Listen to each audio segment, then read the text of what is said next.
Hey folks, welcome back. This is Jupiter Webster and here is my friend. Hi. We're going to make a video about 8 things you should know about Apple Music for Android. Yes folks, Apple Music out open for the Android users. So now you can rock out to the 30 million song catalog or tune into the live radio on Beats One. Even more importantly, Apple Music offers the first official way to stream music you purchase from iTunes on an Android device.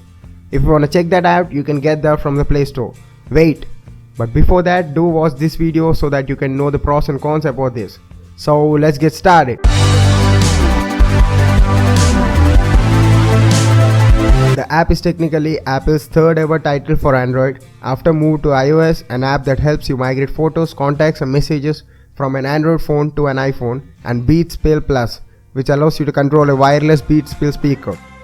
That's important because while Google has created several apps for iOS, Apple didn't return the favor until 2015.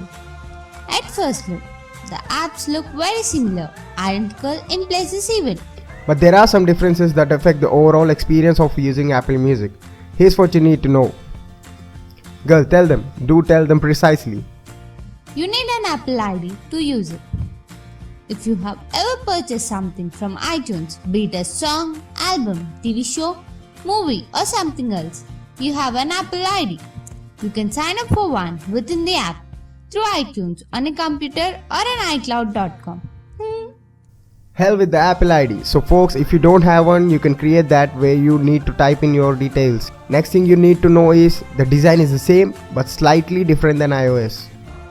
Apple kept much of the same design for the original iOS app, but embraced the typical Android layout too. True to Android design, the app has a left side out hamburger menu. So named for the 3 horizontal lines that look like a hamburger, where you can jump to different sections. Where you'll find For You, New, Radio, Connect, Playlist and My Music tabs. The hamburger menu keeps things a little bit more organized, but it does make it more tedious to switch between tabs. Beyond the menu layout, the app looks a lot like the iOS version. In fact, most pages look nearly identical and suffer from the same overcrowding, with tabs jam-packed with albums, playlists and other suggestions. That was my biggest gripe with the iOS app, and it's still a problem with the Android app. Next thing is, all of the Apple Music features are there. Just like the iOS app, Apple Music for Android is full of musical recommendations, human curated playlists and radio. You can create your own playlist and access music you purchased through iTunes on the My Music page. You can download songs, playlists and full albums for offline listening when you don't have a connection. The Connect tab lets you follow your favorite artists and see photos, songs and other updates they share. Beats One, Apple's private radio station, is available, ready to listen day or night, and when you sign up, Apple asks what genres and artists you are into, so it can suggest music for you, just like the iOS app does. Music videos are missing, but Apple says those are coming shortly. Let's wait then. Overall, there aren't many obvious omissions in Android version.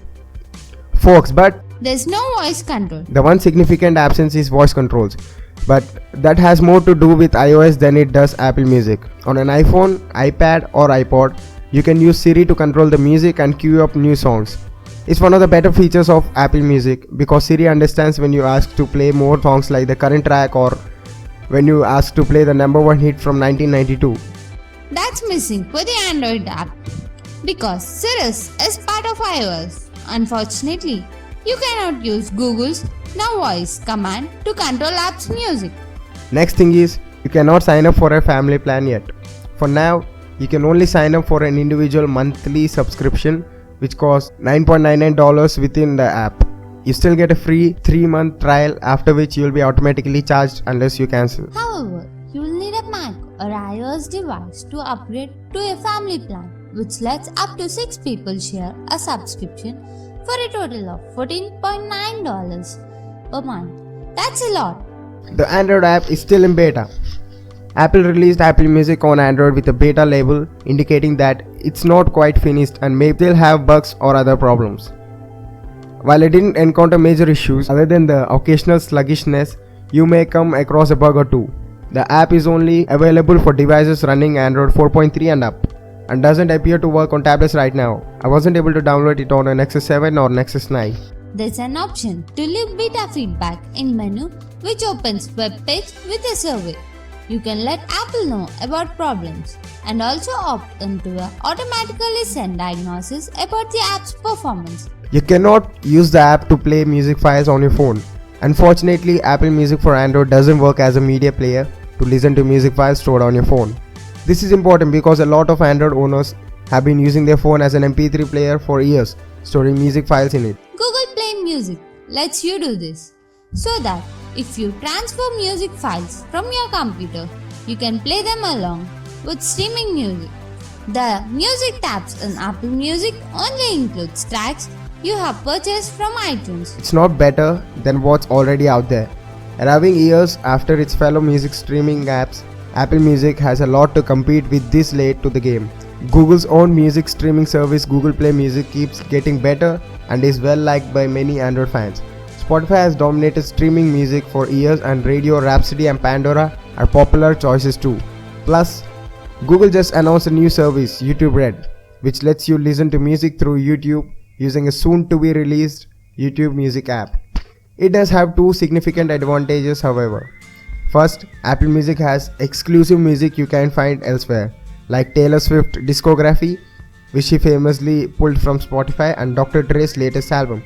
Second, if you have spent years and years purchasing music from iTunes and have been longing for a simply way to play those tracks on your Android, Apple Music gives you the simplest solution. Sure, you will need to spend $10 per month for this luxury, but it's worth it if you have a substantial library. Apple Music does not wow me when it first debuted, and it's still unremarkable as a music streaming service. So these are all the things you need to know about the Apple Music. Do check out my video on the best Android music player apps. Link is in the description.